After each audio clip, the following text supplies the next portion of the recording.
If you're having issues with your magnets on your Addams family, and maybe one or all of them have died, then this video may be helpful. And this is one of the first places we want to look. I'm Mike Dimas, and this is Pinball Shenanigans. That little magnet board is found right here on your underside of your Addams Family playfield.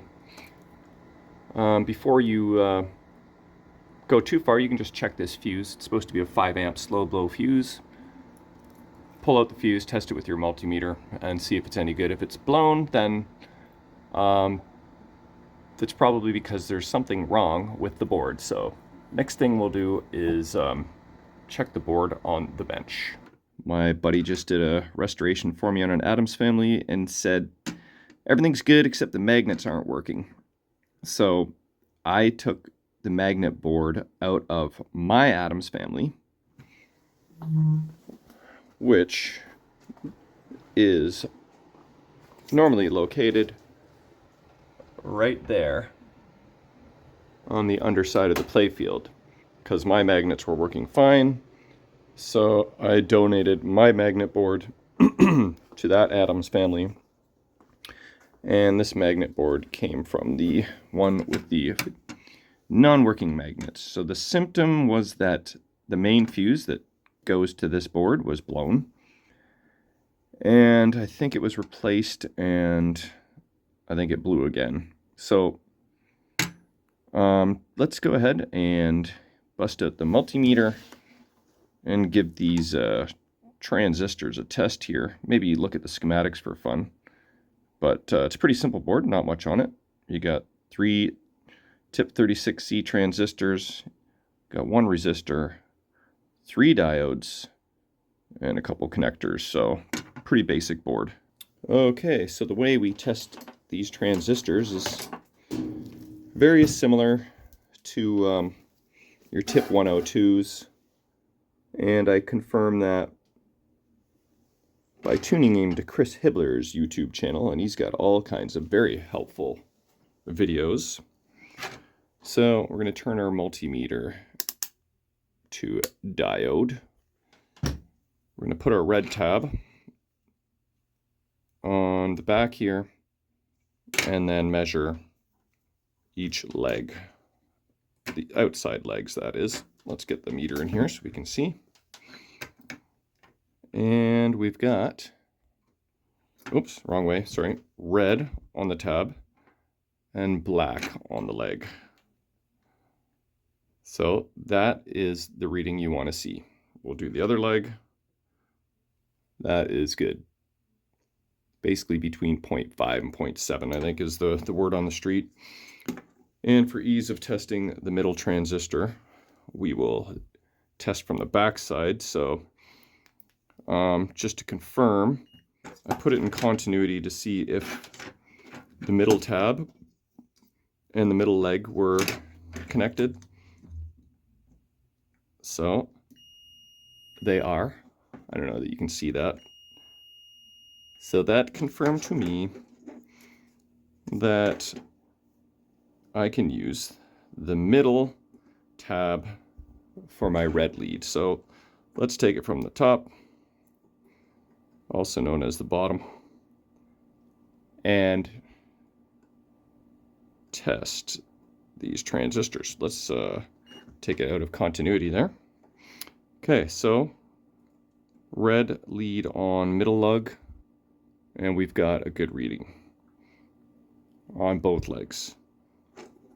I am anticipating that one of these transistors is bad. Do we need a little more light on that?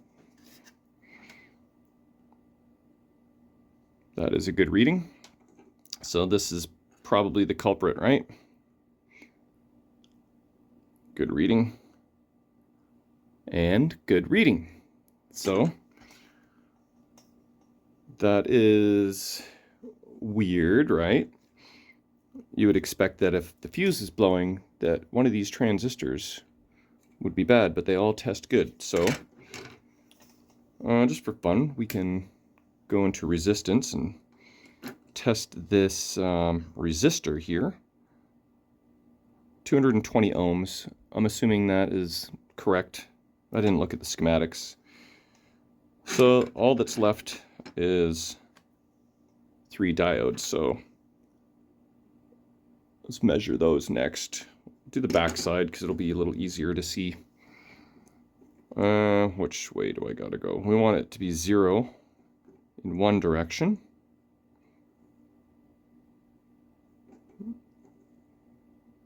And then same as the transistor, 0.5 to 0.7 you want. So that is a good reading. But looky what we have here. Not a good reading. And a good reading. So, looks as though we've got a faulty diode. So who would have thunk? So I'm pretty sure that's going to be the solution. I'm going to replace that next, and then we'll test out the board. Yeah, so on page 3-14 of your Addams Family manual, you'll find the schematic for the high power board. And here it is. It's actually pretty much actual size, ain't it? Look at that. And then here is the schematic for it. You can see tip 36C here and here, Q1, 2, and 3. Those are your transistors. And then the diodes are 1N4004, which if you have good eyes, you'll be able to read that that is the diode I need. And then this R3 resistor is a 1/2 watt, but it doesn't actually say how many ohms it is. So, but we know that's probably not the issue. So, time to change the diode.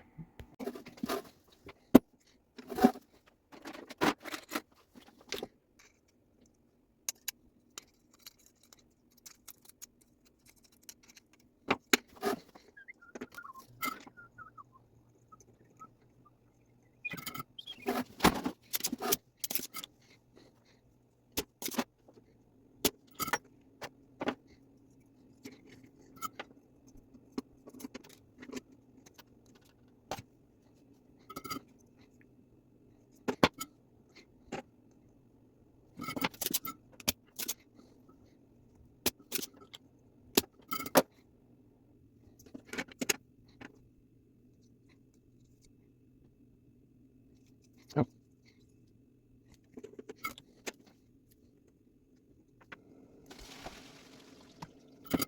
Oh, crap.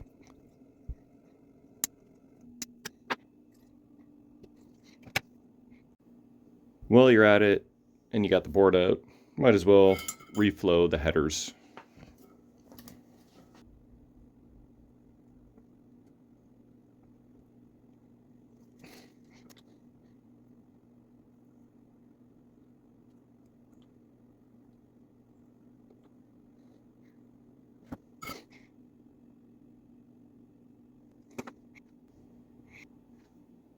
And don't forget to clean up your flux. It's a little bit of 99% isopropyl alcohol. Alright, now let's go stick the board in and see what happens. Okay, I have the board back installed in the game. Let's turn off my light, because we want to see if that fuse blows when we turn the machine on. So let's keep an eye on that.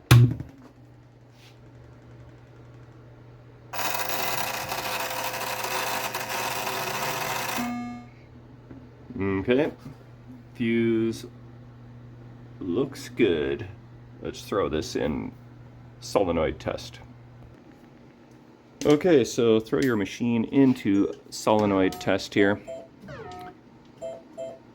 Solenoids, scroll through, and you will get to left magnet. We'll do this from a different angle. With ball in hand, we're going to go over to left magnet.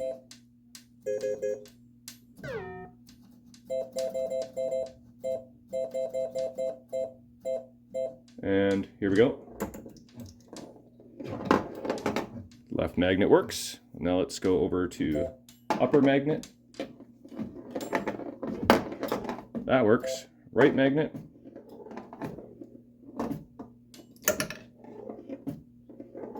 I'm just not catching it as it's pulsing. There we go. Looks like we are good to go. So in this case, it was a simple like 20-cent diode. So gotta like them fixes. You've done it.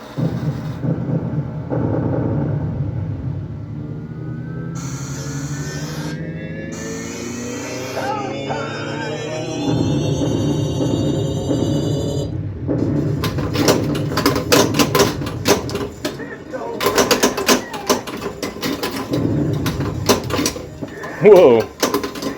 Okay. Didn't even really give the magnets a chance to grab my balls there.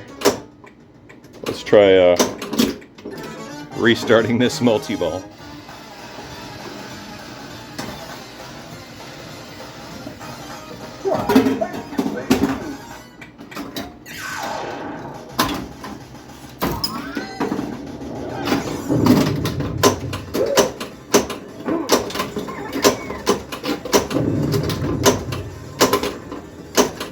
Oh yeah.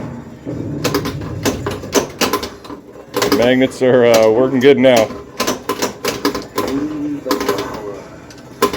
I'm feeling the power. Oh yes, I am feeling the power. Power has been felt. Well, thanks for watching. I forgot to show you this on my playfield, so I'll just show you online. One other thing you can do is to buy this fuse kit for Addams Family power magnets. It is 20 bucks at Pinball Life, and it's plug and play, and it individually fuses each of the magnets so that if one goes bad, then you can still, it'll just blow the fuse for that one and, you know, still have two others to work with, because it's not uncommon for a magnet to get stuck on Addams Family and cause a nasty playfield burn. So you definitely don't want that. Having this extra little layer of protection is a good thing.